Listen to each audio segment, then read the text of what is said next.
This video is a continuation of the notes.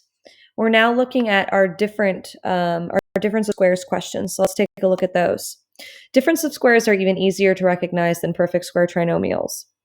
This first difference of squares problem, we see that we have an a and a c value only. Our a value is 1 and our c value is 16. I realize it says negative 16, and that'll come into play in just a few moments. Let's take the square root of each one, because in order to be a difference of squares, we have to see that our a and c value are perfect squares. The square root of 1 is 1, and the square root of 16 is 4. I also know I have a difference of squares because of that subtraction sign. I will always see that if I have a difference of squares. So from here, to factor this quadratic, from our a value, we have 1x and 1x in both of our binomials. And from our c value, we're going to have a plus 4 and a minus 4. Again, the idea of a difference of squares is you will see the difference subtraction in the original problem, and you will see different signs in our binomials. Our last one that we're looking at is identify our a and our c values. I already can tell this is difference of squares because of that subtraction sign. 81 is my a value, and 25 is my c value. If I take the square root of 81, I get 9. Square root of 25 is 5.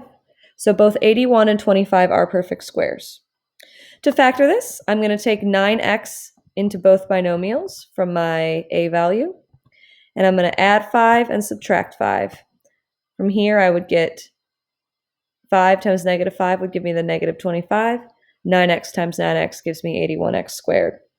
The reason why we don't have any terms in the middle is because here you get a positive 45x, and here, if I multiply those, you get a negative 45x. So essentially, those just cancel out. So why is it important to look for special case quadratics? And the big reason is because it simplifies the factoring process. Simplifies